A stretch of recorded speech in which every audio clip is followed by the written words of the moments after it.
നമസ്കാരം. Welcome to Bigg Boss season 6. Guys, സുഖല്ലേ എല്ലാവർക്കും? കുറച്ച് ലേറ്റ് ആയി പോയിട്ടോ, എന്നോട് ക്ഷമിക്കണം. എത്ര മിനിറ്റ് ലേറ്റ് ആയി? ഒരു 13 മിനിറ്റ് ലേറ്റ് ആയിട്ടുണ്ട്. പക്ഷെ എനിക്കറിയാം, ഈ ലൈവ് സെഷന് വേണ്ടി കാത്തിരിക്കുന്ന ലക്ഷക്കണക്കിന് ആൾക്കാരുണ്ടെന്ന് എനിക്കറിയാം. അപ്പൊ ഞാൻ അത് നീറ്റായിട്ട് വരാന്ന് വിചാരിച്ചിട്ടാ, എന്നോടൊന്നും തോന്നരുത്. ഓക്കെ ഗൈസ്, അപ്പൊ ഞാൻ ഇന്ന് ലൈവ് വരാനുള്ള റീസൺ എന്താണെന്നുള്ളത് കുറച്ചു മുന്നേ ഞാൻ സ്റ്റോറിയിൽ ഇട്ടിട്ടുണ്ടായിരുന്നു. എത്ര പേര് കണ്ടിട്ടുണ്ടെന്ന് എനിക്കറിയില്ല. എന്റെ പേര് വീണ്ടും ബിഗ് ബോസ് സീസൺ 6മായി കൂട്ടി യോജിപ്പിച്ചിട്ട് ഇങ്ങനെ സർക്കുലേറ്റ് ആയിട്ട് നടക്കുന്നുണ്ട്. ആര്യ അമ്മായിന്ന്. ഹലോ അമ്മാവാ, സുഖല്ലേ? ഇതിന് കമന്റ് വായിക്കാൻ പോകുന്നില്ല, ശരിയാവില്ല, കഥ പറഞ്ഞ് തീർക്കാൻ പറ്റില്ല, അതുകൊണ്ടാ. അപ്പൊ അതായത് ഒരു സീസൺ 6മായി ബന്ധപ്പെട്ടിട്ടുള്ള ഒരു കാര്യം തന്നെയാണ്. ചെന്നൈ എയർപോർട്ടിൽ വെച്ചിട്ട് ഞാനും സിബിനും ജാഫർ അങ്കിളിനെയും ജാസ്മിന്റെ ഉമ്മച്ചീനെയും മീറ്റ് ചെയ്തതുമായി ബന്ധപ്പെട്ട് കുറേ അധികം വെറൈറ്റി കഥകൾ യൂട്യൂബിൽ കടന്ന് കറങ്ങുന്നുണ്ട്. അതിന്റെ കൂടെ ജാഫർ അങ്കിളിന്റെ ഒരു വോയിസ് ക്ലിപ്പ് കടന്ന് കറങ്ങുന്നുണ്ട്. അപ്പം എല്ലാത്തിനും കൂടി ഒരു ക്ലാരിറ്റി നിങ്ങൾക്ക് തരണം എന്നുള്ള ഒരു തോട്ട് കൊണ്ടിട്ടാണ്. 100% ഇത് വൈറലാകും എന്നുള്ള ഉറപ്പോടുകൂടി തന്നെയാണ് ഞാൻ ഇന്ന് ഇവിടെ ഇരിക്കുന്നത്. ഓക്കെ, ഇപ്പൊ ഓക്കെ ആയി. കാരണം ഞങ്ങൾ രണ്ടുപേരും കൂടെ ആണല്ലോ എയർപോർട്ടിൽ പോയത്. അപ്പൊ കഥ പറയുമ്പോ ഞങ്ങൾ രണ്ടുപേരും വേണം. എന്താണ് ഞാൻ ആര്യോടും നിങ്ങളോടൊക്കെ വളരെ മര്യാദയ്ക്കാണ് ഇടപെട്ടേക്കുന്നത്. എന്നെ കുറിച്ച് ആവശ്യമില്ലാത്ത, ഞാൻ പറഞ്ഞല്ലോ, ആവശ്യമില്ലാത്ത കാര്യങ്ങളൊക്കെ ലൈവിൽ വന്നിരുന്ന് പിന്നെ ആര്യോട് എന്തെങ്കിലും എന്നെ കുറിച്ച് ആവശ്യമില്ല. ഞാൻ നിങ്ങളോട് ഒരു വെറുപ്പോ ഒരു വൈരാഗ്യമോ ഒന്നും വെച്ച് ഞാൻ പുലർത്തിയിട്ടില്ല. മര്യാദയ്ക്ക് സംസാരിച്ചിട്ടേ ഉള്ളൂ. മര്യാദയ്ക്ക് സംസാരിച്ച് നമ്മൾ മര്യാദയ്ക്ക് പിരിഞ്ഞാണ്. പിന്നെ ടെഡി ബിയർ എങ്ങനെ കൊടുത്തേന്നോ ഇതൊക്കെ ഞാൻ നിങ്ങളോട് പറയേണ്ട കാര്യമൊന്നും എനിക്കില്ല. പിന്നെ എന്താണെന്ന് എനിക്ക് പറയേണ്ട കാര്യമില്ല. എന്നെ കുറിച്ച് ആവശ്യമില്ലാത്ത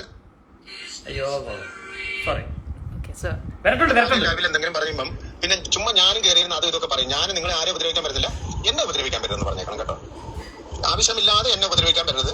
ഞാൻ നിങ്ങളെ ആരും ഒരു കാര്യത്തിന്, ഷിബിനൊക്കെ എന്റെ മോളെ കുറിച്ച് പറഞ്ഞേക്കുന്ന പച്ചയ്ക്ക് പറഞ്ഞേക്കുന്ന എന്തൊക്കെയാണെന്ന് എനിക്കറിയാം. പക്ഷെ അതൊന്നും നിങ്ങളെ കണ്ടിട്ട് അതിനെക്കുറിച്ച് ഒന്നും ഞാൻ നിങ്ങളോട് ആരോടും ഒന്നും ചോദിച്ചില്ല. അത് ഞാൻ മടയനാണോ എന്ന് ധരിക്കരുത്. അപ്പൊ ഞാൻ വിചാരിച്ചിരിക്കുന്നത് എനിക്ക് ആരോടും കയറി വേണ്ടെന്ന് വിചാരിച്ചിട്ടാണ്. നിങ്ങൾ ലൈവിൽ പോവുകയോ എന്തെങ്കിലും പോവുകയോ, ഞാൻ ആര്യ ഉണ്ടായിരുന്നെന്ന് മാത്രമേ ഞാൻ അതിൽ പറഞ്ഞിട്ടുള്ളൂ. വേറെ ഒന്നും ഞാൻ പറഞ്ഞിട്ടില്ല ആര്യെ കുറിച്ചൊന്നും. ആവശ്യമില്ലാത്ത ഞാൻ പറയാത്ത കാര്യങ്ങളും അത് ഇതൊക്കെ കയറി ഇരുന്ന് പറയരുത്. ഉള്ള കാര്യം ഞാൻ പറയുന്നത്. അത്രേ ഉള്ളൂ. എക്സാക്ട്ലി. അല്ല, ഇതിപ്പം നമ്മൾ കേട്ടത് ജാഫർ അങ്കിളിന്റെ വോയിസ് ക്ലിപ്പാണ്. സിബിന്റെ ഫോണിലേക്ക് ജാഫർ അങ്കിൾ ഇപ്പൊ അയച്ചതാണ്. ജാഫർ അങ്കിൾ വല്ലാണ്ട് പാനിക് ആവുന്നു. ഇത് ഈ വീഡിയോ അങ്കിള് കണ്ടോണ്ടിരിക്കുകയാണെങ്കിൽ അങ്കിള് വിഷമിക്കേണ്ട ആവശ്യമൊന്നുമില്ല. ഇത് എല്ലാവരുടെയും വിചാരം ഞങ്ങൾ എന്തോ ജാസ്മിൻ എഗൻസ്റ്റും ജാഫർ അങ്കിളിന് എഗൻസ്റ്റും ഉമ്മച്ചിക്ക് എഗൻസ്റ്റും സംസാരിക്കാൻ വന്നിരിക്കണമെന്നാണ് നിങ്ങളുടെ വിചാരമെങ്കിൽ നിങ്ങൾക്ക് തെറ്റി. അതിനല്ല ഞങ്ങൾ വന്നിരിക്കണത്. ഞങ്ങളുടെ പേര് അനാവശ്യമായ കുറെ പുതിയ കഥകൾ ആ പേരിൽ വരുന്നു. ഞങ്ങളുടെ ഫോട്ടോസ് വെച്ചിട്ട് പുതിയ പുതിയ കഥകൾ, അത് ഓരോരുത്തര് ഉണ്ടാക്കിക്കൊണ്ടിരിക്കുന്ന കഥകളാണ്. അതങ്ങനെ അല്ല എന്ന് പറയാൻ വേണ്ടിയിട്ടാണ് ഞങ്ങൾ ഈ ലൈവിൽ വന്നിരിക്കുന്നത്. ഞങ്ങൾ ശരിക്കും പറഞ്ഞ എയർപോർട്ടിൽ കണ്ടത് ഭയങ്കര കൺസേൺഡ് ആയിട്ടുള്ള പാരന്റ്സിനെയാണ് ഞങ്ങൾ കണ്ടത്. ഞങ്ങൾ അത് ഡിസ്കസ് ചെയ്യാൻ ചെയ്തു. അതായത് മകളെ ഭയങ്കരമായിട്ട് പുറത്ത് ആൾക്കാര് സോഷ്യൽ മീഡിയയിലാണെങ്കിലും ഒക്കെ ഭയങ്കരമായിട്ട് സൈബർ ബുള്ളി ചെയ്യുന്നു. അതിനെ ഫൈറ്റ് ചെയ്ത് നിൽക്കുന്ന പാരന്റ്സിനെയാണ് ഞങ്ങൾ കണ്ടത്. ഞങ്ങൾ അത് അവരോട് സംസാരിക്കുകയും ചെയ്തു. അങ്ങനെ തന്നെ അത് അക്സെപ്റ്റ് ചെയ്തു. അത് അക്സെപ്റ്റ് ചെയ്തു. എക്സാക്ട്ലി. ഞാൻ ജാഫർ അങ്കിളോട് പറഞ്ഞത്, അങ്കിൾ എന്തുണ്ടെങ്കിലും ഇപ്പൊ ഇത്രയും പ്രശ്നങ്ങളൊക്കെ നടന്നു, ബട്ട് വെളി വരുമ്പോ എന്താണ് ജാസ്മിൻ എന്തെങ്കിലും സൈബർ ബുള്ളിങ് ഫേസ് ചെയ്യേണ്ടി വന്നാലും നമ്മൾ ജാസ്മിന്റെ കൂടെ നിൽക്കും തന്നെയാണ് പറഞ്ഞത്. നമ്മള് പിന്നെ ഒരു കാര്യം ക്ലിയർ ചെയ്തു പോവാം. ഞാൻ എല്ലാ ഇന്റർവ്യൂവിലും വന്നിരുന്ന് ജാസ്മിനെ കുറിച്ച് എതിരായിട്ട് സംസാരിക്കുന്നു, ജാസ്മിനെ കുറിച്ച് മോശമായിട്ട് പറഞ്ഞിട്ട് ജാസ്മിന്റെ വീട്ടുകാരോടൊന്ന് ഫോട്ടോ എടുക്കുന്നുള്ളൊരു ഭയങ്കരമായിട്ടുള്ളൊരു കാര്യം ഞാൻ കേൾക്കുന്നുണ്ട്. അതുകൊണ്ട് എന്റെ ഒരു മറുപടി ഞാൻ പറയുവാണ്. ഞാൻ കൊടുക്കുന്ന ഇന്റർവ്യൂസ് ഒക്കെ എന്നെ ഇങ്ങോട്ട് വിളിച്ചെടുക്കുന്ന ഇന്റർവ്യൂസ് ആണ്. ഞാൻ ബിഗ് ബോസിന്റെ ഒരു എക്സ് കണ്ടസ്റ്റന്റ് ആയതുകൊണ്ട്. 2, എന്നോട് ജാസ്മിനെ കുറിച്ച് ചോദിക്കാതെ ഞാൻ ഒരിക്കലും ജാസ്മിനെ കുറിച്ച് ഒന്നും പറയാറില്ല. എന്നോട് അവർ ജാസ്മിനെ കുറിച്ച് എന്ത് ചോദ്യമാണോ ചോദിക്കുന്നത് അതിനുള്ള മറുപടിയാണ് ഞാൻ കൊടുക്കുന്നത്. അവിടെയും ജാസ്മിന്റെ പേഴ്സണൽ ലൈഫിൽ ഞാൻ തൊട്ടിട്ട് പോലും ഇല്ല. ഞാൻ ജാസ്മിൻ ഹൗസിനുള്ളിൽ ചെയ്യുന്ന ജാസ്മിന്റെ ഗെയിമിനെ മാത്രമാണ് ഞാൻ വിമർശിക്കുന്നുണ്ടെങ്കിൽ വിമർശിക്കുന്നത്. അല്ല ജാസ്മിന്റെ പേഴ്സണൽ ലൈഫിന് ഒന്നും ഞാൻ പറയുന്നില്ല. ഇപ്പൊ എന്റെയും മുന്നക്കയുടെയും ചാറ്റൊക്കെ പുറത്തു വന്നല്ലോ. മുന്നേ എന്നോട് എന്തൊക്കെ പറഞ്ഞിട്ടുണ്ടെന്ന് അറിയോ? 3 വർഷം മുന്നേ ഉള്ള കാര്യങ്ങളൊക്കെ മുന്നേ എന്നോട് പറഞ്ഞിട്ടുണ്ട്. പക്ഷെ എല്ലാം ഒന്നും മുന്നേ പുറത്തു വിട്ടില്ല, അതെന്താന്ന് എനിക്ക് അറിയില്ല. അപ്പം മുന്നേ ആ ചാറ്റ് ആ വിഷയങ്ങളൊന്നും ഞാൻ പുറത്ത് പറയില്ല എന്ന് ഞാൻ മുന്നോട് പറഞ്ഞില്ല. ഇതൊന്നും എന്റെ കാര്യമല്ല, ഗെയിമിലുള്ള കാര്യങ്ങളാണ് ഞാൻ പറയാം. അല്ലാതെ നോറയും എന്താ പറയാ ജാസ്മിനും പ്ലാൻ ചെയ്ത് കയറിയിട്ടുണ്ടോ ഇല്ലയോ എന്ന് മാത്രമേ എനിക്ക് അറിയേണ്ടതുണ്ടായിരുന്നിട്ടുള്ളൂ. അല്ലാതെ വേറെ ഒരു കാര്യങ്ങളും ഞാൻ പറയില്ല. സോ അതുകൊണ്ട് ഞാൻ ജാസ്മിനെ ടാർഗറ്റ് ചെയ്യുന്നുള്ളത് നിങ്ങൾ മാറ്റണം ദയവ് ചെയ്ത്. ബിക്കോസ് എന്നോട് ചോദിക്കുന്ന ചോദ്യങ്ങൾക്കാണ് ഞാൻ ഉത്തരം തരുന്നത്. അല്ലാതെ ഞാൻ ഒരിടത്തും പോയിരുന്ന് രാവിലെ തൊട്ട് വൈകുന്നേരം വരെ ജാസ്മിനെ കുറ്റം പറയാറില്ല. Okay, you may continue. Okay, അപ്പൊ ആദ്യം തന്നെ ഞങ്ങൾ എന്തിന് ചെന്നൈ പോയി എന്നുള്ളതിന് ആദ്യം ഒരു ക്ലാരിറ്റി കിട്ടണം. അതിനും കുറെ കഥയുണ്ടായിരുന്നു. ബിഗ് ബോസ് കാണാൻ പോയതാണ്, സിബിൻ ഒരു ദിവസത്തേക്ക് വേണ്ടി കയറാൻ പോയതാണ്, അപ്പൊ ആര്യ അവിടെ എന്തിനു പോയി, ഇങ്ങനെ കുറെ വീഡിയോസ് വന്നിട്ടുണ്ടായിരുന്നു. ഞങ്ങള് ചെന്നൈയിൽ പോയതും ബിഗ് ബോസും തമ്മിൽ യാതൊരു ബന്ധമില്ല. ഞങ്ങൾക്കൊരു കമ്പനി ഉണ്ട് ഇവിടെ, ഒരു ബിസിനസ് ഉണ്ട്. ഇതിന്റെ വഴി അതും പ്രൊമോഷൻ നടക്കട്ടെ. കാഞ്ചീപുരം സാരിയുടെ ബ്രാൻഡാണ്. കാഞ്ചീപുരം സാരികൾ ഞങ്ങളുടെ ബ്രാൻഡിന് വേണ്ടി സ്റ്റോക്ക് എടുക്കാൻ വേണ്ടിയിട്ടാണ് ഞങ്ങൾ ചെന്നൈക്ക് പോയത്. ആ കമ്പനിയുടെ CEO ഞാനാണ്, ആ കമ്പനിയുടെ CFO ആണ് ഈ ഇരിക്കുന്ന സാധനം. ഓക്കെ, അപ്പൊ ഞങ്ങളുടെ കമ്പനിക്ക് വേണ്ടി പുതിയ സ്റ്റോക്ക് എടുക്കാൻ വേണ്ടിയിട്ടാണ് ചെന്നൈക്ക് പോയത്. ഞങ്ങൾ രാവിലത്തെ ഫ്ലൈറ്റിന് പോയി, കാഞ്ചീപുരത്ത് പോയി സ്റ്റോക്ക് എടുത്തു.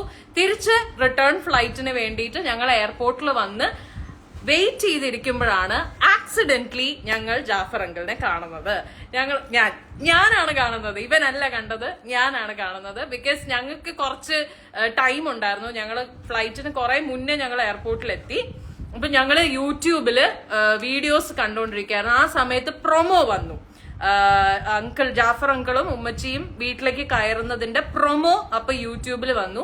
അത് ഞങ്ങൾ കണ്ട് അടുത്ത യൂട്യൂബേഴ്സിന്റെ ഒക്കെ ഓരോരുത്തരുടെ വീഡിയോസ് ഇങ്ങനെ കണ്ടോണ്ടിരിക്കുമ്പോഴാണ് പെട്ടെന്ന് അതേ ഷർട്ട് ഇട്ട ഒരാള് സൈഡിൽ കൂടെ പോകുന്നു. അപ്പൊ ഞാൻ പെട്ടെന്ന് നോക്കി, ദൂരെ അപ്പുറത്തെ ഗേറ്റിലാണ് അങ്കിൾ നിന്നിരുന്നത്. ആൻഡ് അപ്പൊ തന്നെ ഞാൻ ഇവനെ വിളിച്ച് കാണിച്ചിട്ട് പറഞ്ഞു, അത് ജാസ്മിന്റെ ഫാദർ അല്ലേ എന്ന് ചോദിച്ചു.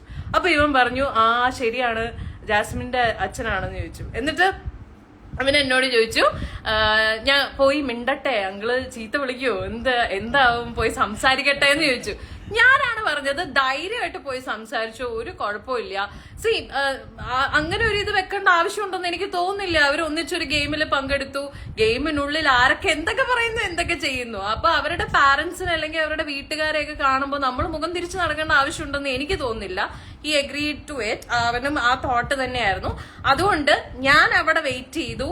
സിബിനാണ് പോയി ഞാൻ നേരെ പോയപ്പം അങ്കിൾ അവിടെ സ്മോക്കിംഗ് റൂമിൽ സിഗരറ്റ് വലിക്കാൻ നിൽക്കുമായിരുന്നു.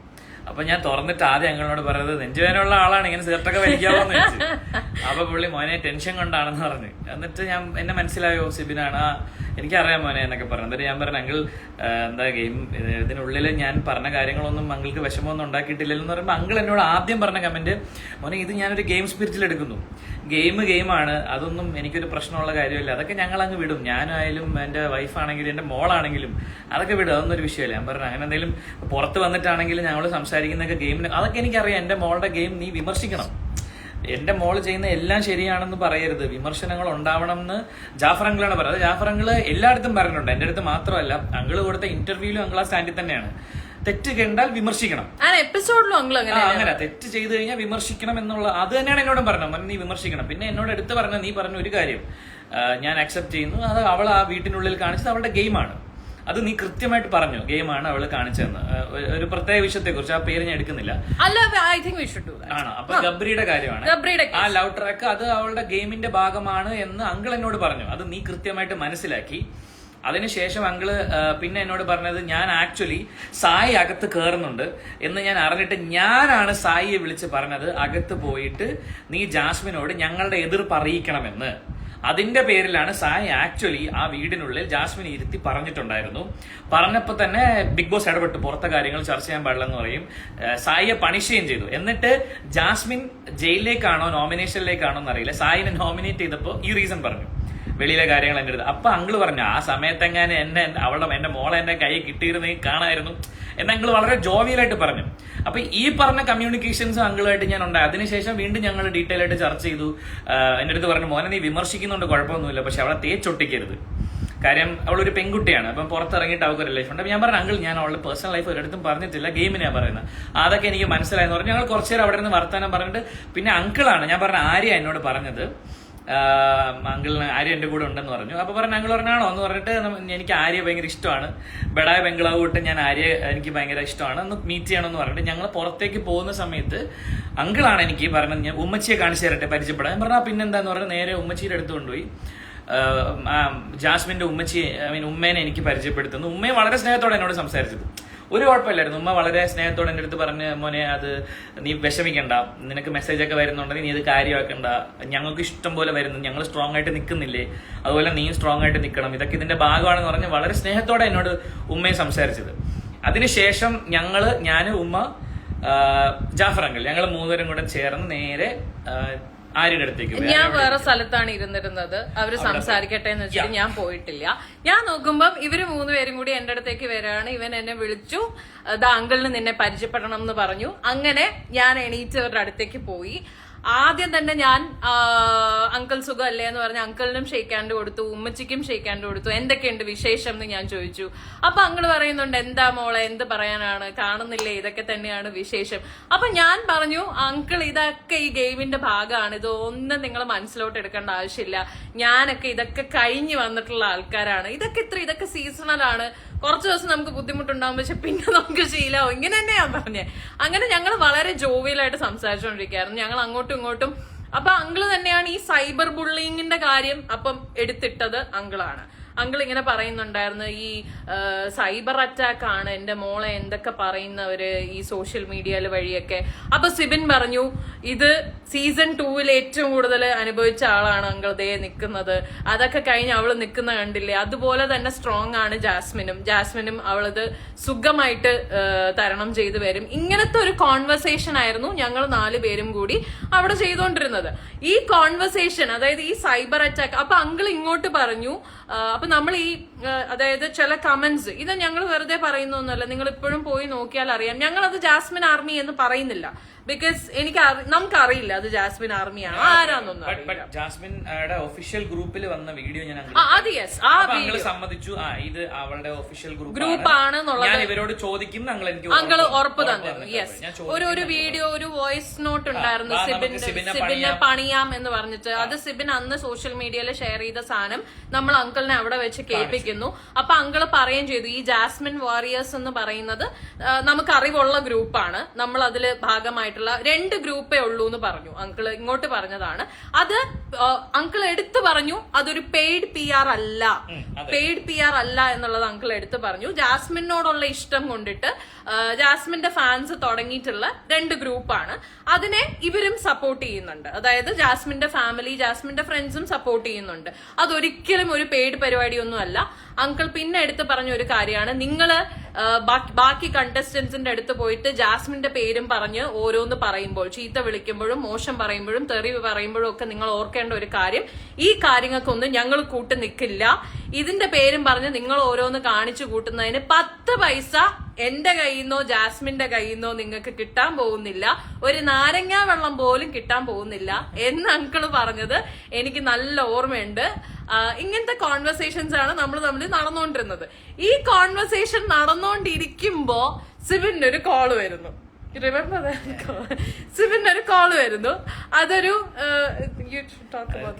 ഒരു ത്രെഡ് കോളാണ്, ഒരു ഭീഷണി കോളാണ്. എന്റെ വീട്ടിൽ വിളിച്ച കോളാണ്, എന്റെ വീട്ടിൽ വിളിച്ച് പറഞ്ഞാണ്. സിബിന്റെ മമ്മിക്ക് ഒരു കോള് പോയിട്ടുണ്ടായിരുന്നു. എന്നെ വിളിച്ചിട്ട് ഇങ്ങനെ ഒരു ആള് വിളിച്ചിട്ട് ഇങ്ങനെ പറഞ്ഞു, നീ എന്തിനാണ് എല്ലാ ചാനലിലും പോയിരുന്ന് ഇങ്ങനെ ആവശ്യമില്ലാതെ ചാനലിനെ കുറിച്ച് സംസാരിക്കുന്നത്, പ്രോഗ്രാമിനെ കുറിച്ച്. അപ്പൊ ഞാൻ പറഞ്ഞു മമ്മി അതൊന്നും പേടിക്കണ്ട, കുഴപ്പമൊന്നുമില്ല, ഒന്നും സംഭവിക്കില്ല എന്ന് പറഞ്ഞപ്പോൾ അവര് പറഞ്ഞില്ല, അവര് നിന്നെ എന്തെങ്കിലും ചെയ്യും, അവരങ്ങനെയൊക്കെയാണ് പറയുന്നത്.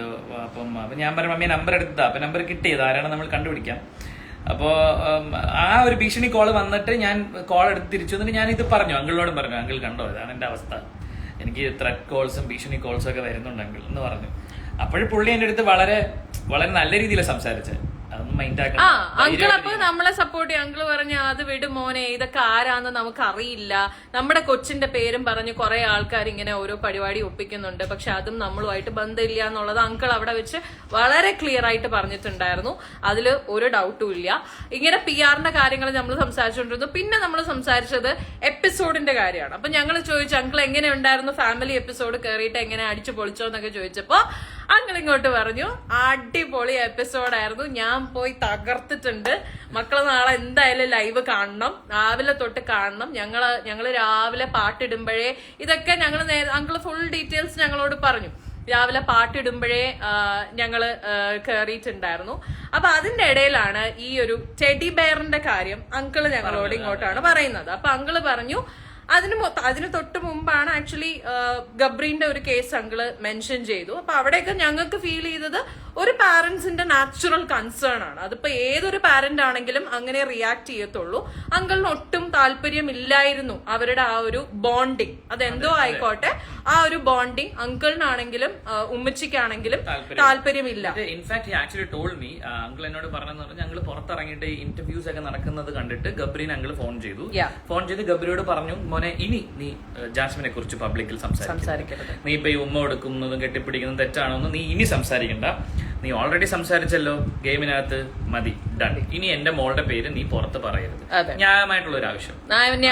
ഗബ്രി തിരിച്ചു പറഞ്ഞു അതെ ഞാൻ ഇനി ഒരിക്കലും അങ്ങനെ ചെയ്യില്ല എന്ന് പറഞ്ഞു. ആ മാറ്റർ അവിടെ തീർന്നു. ഈ കാര്യം അങ്കിൾ ഞങ്ങൾ ഡിസ്കസ് ചെയ്ത അബൌട്ട് ദ ബൊമ്മ അങ്കിള് പറഞ്ഞു ഈ ബൊമ്മ ആക്ച്വലി നേരത്തെ അവിടെ കൊടുത്ത പേര് നമ്മൾ പറയില്ല കേട്ടോ, അയാള് ഗെയിമുമായിട്ട് യാതൊരു ബന്ധമില്ല, പേര് പറയുന്നില്ല. അദ്ദേഹം കൊടുത്തയച്ച ബൊമ്മ നേരത്തെ നമ്മൾ അവിടെ കൊടുത്തു, ഇവരകത്തേക്ക് വിട്ടില്ല, ഇവരകത്തേക്ക് കൊടുത്തില്ല. അതെന്തുകൊണ്ട് കൊടുക്കാത്തതെന്ന് അങ്കിൾക്ക് അറിയില്ലായിരുന്നു. അപ്പൊ അങ്കിൾ അവിടെ ചെന്നതിന് ശേഷം ഇതിന്റെ ക്രിയേറ്റീവ് ഡയറക്ടറിനെ കണ്ടു, സംസാരിച്ചു, അയാളോട് പറഞ്ഞു എന്തുകൊണ്ട് ബൊമ്മ നിങ്ങൾ കൊടുത്തില്ല എന്ന് പറഞ്ഞപ്പോ അവരത് കൊടുക്കാൻ പറ്റില്ല എന്ന് പറഞ്ഞു. അപ്പം ഇതിന്റെ ഒരു കോർഡിനേറ്റർ ഉണ്ട്, അതായത് ഒരു ആർട്ടിസ്റ്റ് കോർഡിനേറ്റർ, പേരും പറയുന്നില്ല, ആർട്ടിസ്റ്റ് കോർഡിനേറ്ററിനുമായി ഇവർ അങ്കിള് ദേഷ്യപ്പെട്ടു എന്നാ പറഞ്ഞു എന്നോട്, ഞങ്ങളോട് ദേഷ്യപ്പെട്ടു. അങ്ങനെ ഞാൻ ആ ബൊമ്മ ഇല്ലാതെ അകത്ത് കയറില്ല, ഇല്ലെങ്കിൽ ഇപ്പൊ ഞാൻ എന്റെ മോളെ വിളിച്ചോണ്ട് ഞാൻ പുറത്തിറങ്ങി പോകും എന്നൊക്കെ പറഞ്ഞ അങ്കിള് റിട്ടേൺ ടിക്കറ്റ് എടുത്തോളാം പറഞ്ഞു. ആ ബൊമ്മ ഉള്ളിൽ കൊണ്ടുപോകാൻ സമ്മതിച്ചില്ല എന്നുണ്ടെങ്കിൽ അടുത്ത ഫ്ലൈറ്റ് പിടിച്ച് ഞങ്ങൾ തിരിച്ചു പോകും, ജാസ്മിന്റെ ഫാമിലി കയറുന്നില്ല, നിങ്ങൾ വേണമെങ്കിൽ അടുത്തത് ജാസ്മിനെ ഇറക്കി വിട്ടോ എന്ന് അങ്കിള് അവിടെ പറഞ്ഞു എന്ന് അങ്കിള് ഞങ്ങളോട് പറഞ്ഞു. അതിന്റെ പേരാണ് ബൊമ്മയുമായിട്ട് അകത്ത് കയറാൻ പറ്റിയത്. ബാക്കി പിന്നെ അതിനകത്ത് ചെയ്തിരിക്കുന്നതും ഒക്കെ അങ്കിളിന്റെ സ്റ്റാൻഡാണ്, ലൈക്ക് അങ്കിള് ചെയ്യണം എന്ന് തീരുമാനിച്ച് ചെയ്തിരിക്കുന്ന കാര്യങ്ങളാണ് എന്ന് അങ്കിള് ഞങ്ങളോട് പറഞ്ഞു. ഇങ്ങനെ ചെയ്യണം, ഫോട്ടോ എടുത്ത് മാറ്റിയതും മാല ഊരിച്ചതും ഒക്കെ അങ്കിളുടെ ഡിസിഷനിൽ ചെയ്ത കാര്യങ്ങളാണ്. അത് കാരണം ഞാൻ ഇത് എടുത്ത് പറയാൻ കാരണം കുറെ പേര് അതിനെ ചുറ്റിപ്പറ്റി കുറെ വീഡിയോസ് ഇട്ടിട്ടുണ്ട്, അതുകൊണ്ടാ പറഞ്ഞത്. പുള്ളിയുടെ ഡിസിഷൻ ആയിരുന്നു, ഇറ്റ് വാസ് ഹിസ് ഡിസിഷൻ. തീരുമാനിച്ചത് എനിക്ക് ആ ഫോട്ടോ ഒക്കെ എടുത്ത് മാറ്റണമെന്നുണ്ട്, ഞാൻ അതൊക്കെ എടുത്ത് മാറ്റി അങ്കിള് പറഞ്ഞു. പിന്നെ പിന്നെ ഞങ്ങൾ കുറെ നേരം ഞങ്ങൾ ഇത് സംസാരിച്ചു. അപ്പൊ ഇങ്ങനെയുള്ള കുറെ കാര്യങ്ങളാണ്, ഇതൊക്കെ സംസാരിച്ചുകൊണ്ടിരിക്കുന്നു. പിന്നെ ഐ റിമെമ്പർ അങ്കിൾ വേണ്ട, അല്ലെങ്കിൽ ആ പുള്ളിന്റെ കാര്യം ഇതിലകത്ത് പറയുന്നില്ല, because the name that we didn't mention. പുള്ളിയുടെ കാര്യം പറയണ്ട, പുള്ളിയെ ഡ്രോപ്പ് ചെയ്തു എന്നുള്ള കാര്യമല്ലേ. പുള്ളി ഡ്രോപ്പ് ചെയ്തില്ല എന്നാണ് എന്നോട് പറഞ്ഞത്, അതുകൊണ്ടാണ് ഞാൻ പിന്നെ അത് പറയണോ ഡ്രോപ്പ് ചെയ്തില്ലെന്നാ പറഞ്ഞത്. അതെ, അതായത് എന്റെ അടുത്ത് ഡ്രോപ്പ് ചെയ്തെന്നാ പറഞ്ഞത്. ആണോ? എന്റെ അടുത്ത് പറഞ്ഞത് എയർപോർട്ടിൽ ഡ്രോപ്പ് ചെയ്തത് ഇയാളും ദിയാസനയും കൂടെയാണ് എന്നെ എയർപോർട്ടിൽ കൊണ്ട് വിട്ടത്, അവനും ഞങ്ങളും തമ്മിൽ യാതൊരു പ്രശ്നമില്ല. ഇതാണ് അങ്കിള് ആദ്യം എന്നോട് പറഞ്ഞത്. പിന്നെ അങ്കിള് പോക്കറ്റിൽ നിന്ന്, പക്ഷെ അത് എനിക്ക് തോന്നി ഇനിയിപ്പോ സീ ഓഫ് ചെയ്യാൻ എയർപോർട്ടിൽ വന്നതാണോ എന്നുള്ളത് അറിയില്ല. അങ്ങനെയാണോ പറഞ്ഞതെന്ന് അറിയില്ല. അപ്പൊ ആദ്യം പറഞ്ഞത് ഇവര് രണ്ടുപേരും കൂടിയാണ് എയർപോർട്ടിൽ കൊണ്ടുവിട്ടത് എന്ന് പറഞ്ഞു. അത് കഴിഞ്ഞ് പിന്നെ കുറെ നേരം കഴിഞ്ഞ് നമ്മൾ സംസാരിക്കുന്നതിന്റെ ഇടയിൽ പിന്നെ ഞാനാ ചോദിച്ച അങ്കിളിനോട്, അങ്കിൾ എങ്ങനെയാ പോണത്, ട്രിവാൻഡ്രം, ഞാൻ ട്രിവാൻഡ്രത്തുകാരിയാണ്ട് ചോദിച്ചാൽ എങ്ങനെയാ ആരെങ്കിലും പിക്ക് ചെയ്യാൻ വരുമോ എന്ന് ചോദിച്ചപ്പോ അങ്കിള് പറഞ്ഞു ഇല്ല മോളെ, വണ്ടി പാർക്ക് ചെയ്തിട്ടുണ്ട് അവിടെ, അപ്പൊ ഞങ്ങൾ വണ്ടി എടുത്തിട്ട് പോകും എന്നാണ് പറഞ്ഞത്. അപ്പം ഇനിയിപ്പം അവര് രണ്ടുപേരും സീ ഓഫ് ചെയ്യാൻ വന്നതായിരുന്നോ എന്നുള്ളത് No, I just want to tell because Diya story ഒക്കെ ഇട്ടത് ഞാൻ കണ്ടു. ദിയ സ്റ്റോറി ഇട്ടതിന് ശേഷം ദിയക്ക് ഒരു പേഴ്സണൽ മെസ്സേജ് അയച്ചു. അതിനു മുമ്പ് ദിയ ഇത് എങ്ങനെ ഈ സീനിൽ വന്നു എന്നുള്ളത് പറയണമെങ്കിൽ എയർപോർട്ടിൽ നടന്ന കോൺവെർസേഷൻ പറയാം. ഞങ്ങൾ ഇതെല്ലാം സംസാരിക്കുന്നതിന്റെ ഇടയില് സിബിന്റെ മറ്റേ ആ ഒരു ത്രെഡ് കോൾ വന്ന സമയത്ത് സിബിൻ ഇത് പറഞ്ഞല്ലോ, ഇങ്ങനെ ഇതുപോലെ ഇടയ്ക്കിടയ്ക്ക് ഭീഷണി കോളൊക്കെ വരുന്നുണ്ട് അങ്കിൾ, എന്ത് ചെയ്യാനാണ്, സൈബർ ബുള്ളി ഒരു രക്ഷയില്ല എന്ന് പറഞ്ഞുകൊണ്ടിരുന്ന സമയത്താണ് അങ്കിളും തിരിച്ചിങ്ങനെ പറഞ്ഞപ്പോഴാണ് സിബിൻ നമ്മൾ അങ്ങോട്ട് തന്നെയാണ്, അത് നമ്മൾ ആക്ച്വലി ഒരു കളിയായിട്ട് പറഞ്ഞതാണ്. ഒരു ഫോട്ടോ ഒക്കെ എടുത്ത് ഇപ്പൊ പോസ്റ്റ് ചെയ്താൽ തീരാവുന്ന പ്രശ്നമേ ഉള്ളൂ, ഇത് എല്ലാരും ഇപ്പൊ അടങ്ങും എന്ന് നമ്മൾ പറഞ്ഞതാണ്. അത് ഞാനും സിബിനും കൂടെ തന്നെയാണ് പറഞ്ഞത്. അപ്പം അങ്കിള് സപ്പോർട്ട് ചെയ്തു. അങ്കിള് പറഞ്ഞു ആ ശരിയാണല്ലോ, ഒരു ഫോട്ടോ എടുക്കാം നമുക്ക്, എന്നിട്ട് നിങ്ങൾ പോസ്റ്റ് ചെയ്യും ഞാനും പോസ്റ്റ് ചെയ്യാം എന്ന് അങ്കിള് പറഞ്ഞു. അങ്കിള് പറഞ്ഞു അങ്കിളിന് ഫേസ്ബുക്കിൽ ഇടണം, അപ്പൊ നിങ്ങൾ എടുക്കൂ എന്ന് പറഞ്ഞു. അപ്പൊ അങ്ങനെയാണ് നമ്മള്. അപ്പൊ സിബിൻ ഒന്നും കൂടെ ചോദിച്ചു അങ്കിൾ ഉറപ്പാണോ, എടുത്തെടുത്ത് ചോദിച്ചു അങ്കിൾ ഉറപ്പല്ലേ, പ്രശ്നമൊന്നും ഉണ്ടാവില്ല. ഇപ്പൊ എനിക്ക് വരാൻ പോണ പ്രശ്നം ഞാൻ ഫേസ് എന്താണ് ഡബിൾ നിലപാടെന്നോ അങ്ങനെയൊക്കെ എനിക്ക് വരാൻ സാധ്യതയുണ്ട്. പക്ഷെ അതൊക്കെ ഗെയിമിന്റെ ഭാഗമായിട്ടാണെന്ന് മനസ്സിലാക്കാൻ പിടിച്ചു നിൽക്കാൻ എനിക്ക് പറ്റും ഉറപ്പുള്ളത് കൊണ്ട് ഞാൻ അത് കാര്യമായിട്ട് എടുത്തില്ല. ഞാൻ പക്ഷെ അങ്കിളിനോട് ചോദിച്ചു അങ്കിൾക്ക് ഈ ഫോട്ടോ ഇടുന്നോണ്ട് എന്തെങ്കിലും കുഴപ്പമുണ്ടോ, അങ്കിൾക്ക് എന്തെങ്കിലും. അങ്കിൾ പറഞ്ഞു എനിക്ക് എന്ത് കുഴപ്പം, ഇടണം, നീ അങ്ങോട്ട് ഇട്, ഇത് കാണുന്നവരൊക്കെ കാണണ്ട, അങ്ങനെ തീരുന്ന പ്രശ്നങ്ങളൊക്കെ തീരട്ടെ എന്ന് അങ്കിൾ ഇങ്ങോട്ട്. എക്സാക്ട്ലി അങ്ങനെ നമ്മൾ ശരിക്കും പറഞ്ഞാൽ മ്യൂച്വലി എടുത്ത ഒരു തീരുമാനമാണ്. എന്നാ പിന്നെ ഒരു ഫോട്ടോ എടുക്കാം, ഫോട്ടോ എടുത്തിട്ട് പോസ്റ്റ് ചെയ്യാന്നുള്ളത്. ഫോട്ടോ എടുത്തത് ഞാനാണ്, ഇവര് 3 പേരും കൂടെ നിൽക്കുന്ന ഫോട്ടോ എടുക്കുന്നത് ഞാനാണ്. അതുകൊണ്ടാണ് ആ ഫോട്ടോയിൽ ഞാൻ ഇല്ലാത്തത്. ആ ഫോട്ടോ എടുക്കുന്ന ഞാനാണ്. അത് കഴിഞ്ഞ് അങ്കിള് പറഞ്ഞു മോള് എടുക്കുക, ആര്യമോളുടെ കൂടെ ഫോട്ടോ വേണം, ആര്യമോളുടെ കൂടെയുള്ള ഫോട്ടോയും കൂടെ വേണം, അതും പോസ്റ്റ് ചെയ്യണം എന്ന് പറഞ്ഞു. അങ്ങനെ ഞാനും എടുത്തിട്ടുണ്ട് ആ ഫോട്ടോ. ആ ഫോട്ടോ ഞാൻ പോസ്റ്റ് ചെയ്തിട്ടില്ലായിരുന്നു, വിഷമിക്കണ്ട, ഇന്നിപ്പോ ഈ ലൈവിന്റെ തംബ്നെയിലായിട്ട് ഞാൻ ആ ഫോട്ടോ തന്നെ ഇട്ടേക്കാം, ആ വിഷമം അങ്ങ് മാറട്ടെ. അപ്പൊ ഈ ഫോട്ടോ ഞാൻ പോസ്റ്റ് ചെയ്തേക്കാം, ഞാൻ ഇതിന്റെ തംബ്നെയിലായിട്ട് ഞാൻ എന്തായാലും പോസ്റ്റ് ചെയ്തേക്കാം. അങ്ങനെ ഞങ്ങൾ മ്യൂച്വലി എടുത്ത എല്ലാരും വളരെ ഹാപ്പി ആയിട്ട് ജോളി ആയിട്ട്, ഒരു സ്ട്രാറ്റജിന്നോ പ്ലാനൊന്നും ഒന്നുമില്ല. ഈ തെറി വിളിക്കുന്ന PR എന്നൊന്നും ഞാൻ പറയുന്നില്ല, പക്ഷെ തെറി വിളിക്കുന്ന കുറെ അക്കൗണ്ട് എന്നുള്ള ആൾക്കാരുണ്ടല്ലോ, ഇവർ ആരെ സപ്പോർട്ട് ചെയ്യുന്ന ആൾക്കാരാണെന്നൊന്നും നമുക്കറിയില്ല. അവർക്കൊരു മറുപടി എന്നുള്ള രീതിയിൽ അങ്കിളും സിബിനും കൂടിയിട്ടാണ് ഫോട്ടോ എടുക്കുന്നതും ഇവര് പോസ്റ്റ് ചെയ്യണം തീരുമാനിക്കുന്നത്. സിബിൻ അത് എയർപോർട്ടിൽ വെച്ച് തന്നെ പോസ്റ്റ് ചെയ്യാൻ ചെയ്തു. അപ്പം ഈ ഇടുന്ന ക്യാപ്ഷനൊക്കെ സിബിൻ അവിടെ എയർപോർട്ടിൽ നിന്ന് പറയുന്നുണ്ട്, പറഞ്ഞുകൊണ്ടാണ് സിബിൻ അത് പോസ്റ്റ് ചെയ്യുന്നത്. അതിന്റെ കൂടെ ഞാൻ കൂട്ടിച്ചേർത്ത് എന്താന്ന് വെച്ച് കഴിഞ്ഞാല് കുറെ കമന്റ്സും കുറെ വീഡിയോ ഒക്കെ വന്നു. ഞാൻ പ്ലാൻ ചെയ്ത് അങ്കിളുടെ പുറകെ പോയി എടുത്ത ഫോട്ടോയാണെന്ന്, സ്ട്രാറ്റജി ഞാൻ സോൾവ് ചെയ്യുന്ന ആളാണ്, ഇമേജ് കോൺഷ്യസ് ആണെന്നൊക്കെ പറഞ്ഞൊരു കമന്റും ഫോട്ടോ ഒക്കെ വന്നതാണ് ഞാൻ എഡിറ്റ് ചെയ്തത്. അത് എഡിറ്റ് ചെയ്ത് ഞാൻ വളരെ ക്ലിയർ ആയിട്ട് പറഞ്ഞു യാദർശികമായി കണ്ടുമുട്ടിയതാണ്. പിന്നെയും ഇത് ജാസ്മിനെതിരെ സിബിൻ വിജയിച്ചു അങ്ങനെയൊക്കെ ആൾക്കാർ ഉപയോഗിക്കാൻ താല്പര്യമുണ്ട്, സാധ്യതയുണ്ട്. ആ സാധ്യത ഒഴിവാക്കാനാണ് ഞാൻ പറഞ്ഞത്. എനിക്ക് ജാസ്മിനെതിരെ ഒരു പ്രശ്നമില്ല, ഇത് ജാസ്മിന്റെ PR എന്ന് പറഞ്ഞ് നടക്കുന്നവർക്കെതിരെയുള്ള എന്റെ ഒരു മറുപടിയാണ്. അതിന്റെ താഴെ കൂട്ടിച്ചേർത്തു ജാസ്മിന്റെ ഗെയിമിനെ ഞാൻ ഇനി വിമർശിക്കും. അത് അങ്കിളും എന്നോട് അത് തന്നെ പറഞ്ഞത്, വിമർശിക്കണം മോനെ, വിമർശിക്കേണ്ടവരെ വിമർശിച്ചെന്നെ പറയണം. അപ്പൊ അങ്കിളും അത് പറഞ്ഞതിന്റെ പേരിൽ അതിനെയും കൂടെ സാധൂകരിച്ചാണ് ഞാൻ ക്യാപ്ഷൻ എഡിറ്റ് ചെയ്തത്, അല്ലാതെ അതിന് മറ്റ് അർത്ഥങ്ങളൊന്നുമില്ല. എന്നിട്ട് ഞങ്ങൾ ചായ കുടിക്കാം. എന്നിട്ട് അങ്കിള് നമ്മളടുത്ത് ഇങ്ങോട്ട് പറഞ്ഞ് നമുക്ക് കുറച്ച് സമയം കൂടെ ഉണ്ട്, ചായ കുടിക്കാൻ പോവാന്ന് പറയുന്നു. ഞങ്ങൾ അങ്ങനെ 4 പേരും കൂടി ചായ കുടിക്കാൻ പോകുന്നു. അവിടെ വെച്ചിട്ട് അങ്കിള് പറയുന്നു നിങ്ങളെ പരിചയപ്പെട്ടതിന്റെ പേരിൽ എന്റെ ട്രീറ്റ് ആണ്, 2 പേർക്കും ഞാൻ കോഫി മേടിച്ചു തരുന്നു പറഞ്ഞ് ഞങ്ങൾക്ക് കോഫിയൊക്കെ മേടിച്ചു തരുന്നു. അത് കഴിഞ്ഞ് ഞങ്ങൾ കോഫി കുടിച്ചുകൊണ്ടിരുന്ന സമയത്താണ് അങ്കിള് പറഞ്ഞത് ഞാൻ ഒന്നും കൂടി വലിച്ചിട്ട് വരാം എന്ന്. അത് അങ്കിള് പറഞ്ഞ എങ്ങനെയാ, ബ്ലോക്കുള്ള ആളാണേ, ഒരെണ്ണം കൂടെ വലിച്ചിട്ട് വരാം. എക്സാക്ട്ലി ഇത് തന്നെ കേട്ടോ പറഞ്ഞത്. അത് അങ്കിള് ഭയങ്കര സാർക്കാസ്റ്റിക് ആയിട്ടാ പറഞ്ഞത്. എന്നിട്ട് അങ്കിള് സ്മോക്കിംഗ് റൂമിലേക്ക് പോയി. പിന്നെ ഞാനും സിബിനും ഉമ്മച്ചിയും കൂടിയാണ് കുറച്ചു നേരം അവിടെ സംസാരിച്ചുകൊണ്ട് നിന്നത്. ഞങ്ങൾ വളരെ കാഷ്വൽ ആയിട്ട്, ഞാൻ ബേസിക്കലി ഉമ്മച്ചി ഒരു ചക്കരയാ, ഭയങ്കര ജെം ഓഫ് ആൻ ഉമ്മച്ചിയാണ്, നല്ലൊരു പാവം ഉമ്മച്ചിയാണ്. ഉമ്മച്ചിക്ക് പേടി മോള് പുറത്തിറങ്ങി കഴിഞ്ഞാല് ജാസ്മിൻ ഇതൊക്കെ എങ്ങനെ ഫേസ് ചെയ്യാൻ പറ്റുമോ, അല്ലെങ്കിൽ ജാസ്മിൻ ഇതൊക്കെ ഓവർകം ചെയ്യാൻ പറ്റുമോ, അങ്ങനത്തെ ടെൻഷൻസ് ആണ്. അപ്പൊ ഞാൻ ഉമ്മച്ചിട്ട് പറഞ്ഞു കൊടുക്കണ്ടായിരുന്നു, ലൈക്ക് നമുക്ക് നമ്മുടെ എക്സ്പീരിയൻസ് എന്നുള്ള കാര്യമേ സംസാരിക്കാൻ പറ്റൂ. അപ്പൊ നമ്മൾ പറഞ്ഞു എല്ലാത്തിനും സപ്പോർട്ടായിട്ട് നമ്മള്. സിബിൻ പറഞ്ഞു എന്ത് വന്നാലും ഒരു സൈബർ അറ്റാക്ക് ജാസ്മിൻ ഇറങ്ങി കഴിഞ്ഞിട്ട് ജാസ്മിന് അഗേൻസ്റ്റ് വന്നിട്ടുണ്ടെങ്കിൽ ഞങ്ങൾ ജാസ്മിന്റെ കൂടെ നിൽക്കുള്ളൂ എന്ന്. എക്സാക്ട്ലി, പൂജയും അതെ. അത് ഇവരെപ്പോഴും ഉള്ള കോൺവെർസേഷൻ ഇവർ പറയുന്ന കാര്യമാണ്, അത് കേൾക്കുന്ന ആളാണ് ഞാൻ, അതുകൊണ്ട് എനിക്കറിയാം. ഒറ്റപ്പെടുത്തില്ല, കൂടെ നിന്ന് ഒന്നിനും നമ്മൾ അവളെ വിട്ടുകൊടുക്കില്ല. ഗെയിം കഴിഞ്ഞു കഴിഞ്ഞാൽ ആർക്കും ആരെയും അത്രേ ഉള്ളൂ, ഒരു അവകാശമില്ല. അപ്പം ഇത് കഴിഞ്ഞ അങ്കിള് സ്മോക്കിംഗ് റൂമിൽ നിന്ന് ഇറങ്ങി വരുന്നത് ഒരു ഫോൺ കോളിലാണ്. അങ്കിൾ ഓൾറെഡി സ്മോക്കിംഗ് റൂമിൽ തന്നെ ആരോടോ സംസാരിച്ചുകൊണ്ടിരിക്കുന്നുണ്ടായിരുന്നു. അത് കഴിഞ്ഞ് ആ കോളുമായിട്ട് അങ്കിള് നേരെ പുറത്തേക്ക് ഇറങ്ങി വന്നിട്ട് അങ്കിള് നേരെ കൊണ്ടുവന്ന് ഫോൺ എന്റെ കയ്യിൽ തന്നു. അപ്പം അതില് ഞാൻ പെട്ടെന്ന് പേര് ആരാ എന്താന്ന് എനിക്ക് അറിയില്ല, അങ്കിളിന്റെ ഫോണാണ്. അപ്പൊ നമ്പർ മാത്രമേ ഉള്ളൂ. അപ്പൊ ഞാൻ ഇങ്ങനെ ആരാന്ന് ചോദിച്ചപ്പോ അങ്കിള് പറഞ്ഞ് ദിയാസനെയാണ് മോളെ സംസാരിക്കുമോന്ന് ചോദിച്ചു. അപ്പൊ ഞാൻ പിന്നെന്താ പറഞ്ഞിട്ട് ഞാൻ ദിയ എടുത്ത് ഞാൻ സംസാരിക്കുന്നുണ്ട്. അപ്പൊ എടുത്ത പാടെ ദിയ എന്നോട് ആദ്യമേ പറഞ്ഞത് എന്തൊക്കെയാ ഈ സംഭവിക്കണേ, എന്തായാലും നന്നായി ആര്യ, ഞങ്ങൾക്ക് ഭയങ്കര സന്തോഷമായി, അത് കലക്കി, അത് നിങ്ങൾ അവിടെ ഒന്നിച്ച് അങ്കിളുമായിട്ട് സംസാരിച്ചതും നിങ്ങൾ ഫോട്ടോ എടുത്തതൊക്കെ അങ്കിള് പറഞ്ഞു, നല്ല കാര്യം നല്ല കാര്യം. കുറെ എണ്ണം ഇറങ്ങിയിട്ടുണ്ട് ജാസ്മിന്റെ PR എന്നുള്ള പേരിൽ വെറുതെ ആൾക്കാരെ തെറി വിളിക്കുന്നു, ഷൗട്ട് ചെയ്യുന്നു. പക്ഷെ അതൊന്നും ജാസ്മിന്റെ PR ഒന്നും അല്ല കേട്ടോ എന്ന് പറഞ്ഞിട്ട് ദിയ എന്നോട് പറയുമ്പോ ഞാൻ പറയുന്നുണ്ട് ദിയ എനിക്കറിയാം, അത് ഞാനും നമ്മളൊക്കെ ഈ സീസണൊക്കെ കഴിഞ്ഞു വന്ന ആൾക്കാരല്ലേ, ഇതിന്റെ പേരില് ഓരോ കണ്ടസ്റ്റൻസിന്റെ പേരും പിടിച്ച് ഓരോരുത്തരെ ഇങ്ങനെയൊക്കെ. അപ്പൊ ഞാൻ പോസിറ്റീവായിട്ടാണ് പറയുന്നത്. അപ്പൊ അങ്കിള് നമ്മളോട് പറയുന്നുണ്ട് നമുക്ക് അങ്ങനെ PR ഒന്നും ഇല്ല മോളെ, നമുക്ക് എന്തെങ്കിലും ഉണ്ടെങ്കിൽ എല്ലാ കാര്യങ്ങൾക്കും സപ്പോർട്ട് ചെയ്ത് നിൽക്കാനും എല്ലാം നിൽക്കുന്നത് ദിയയാണ് നമ്മുടെ കാര്യങ്ങളൊക്കെ ഇപ്പൊ നോക്കുന്നത്. അങ്ങനെയാണ് അങ്കിള് നമ്മളോട് പറഞ്ഞത്.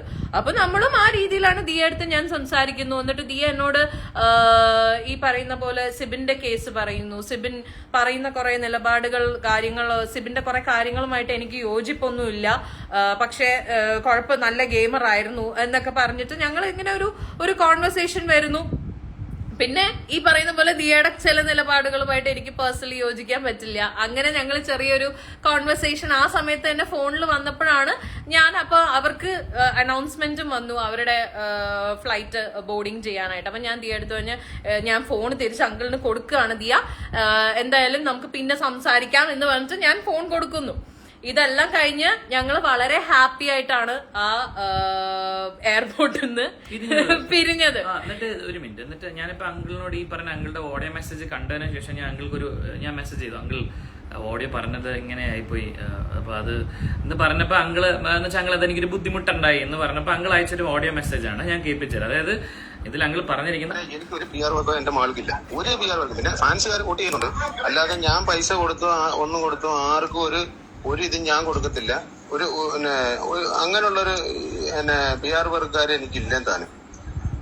എന്തിനാ ചുമ്മാ ആവശ്യമില്ല അങ്ങോട്ടും ഇങ്ങോട്ടും ഇങ്ങനെ നടന്ന് ബഹളം ഉണ്ടാക്കുന്നത്. ഞാൻ ഈ പറഞ്ഞതെന്ന് പറഞ്ഞാൽ അഡ്മിന്റെ ഇതിന്റെ ഒരു അഡ്മിനോടാ ഞാൻ ഇങ്ങനെ പറഞ്ഞു, ഞങ്ങള് കണ്ടായിരുന്നു ഫോട്ടോ എടുത്തായിരുന്നു എന്നൊക്കെ പറഞ്ഞത്.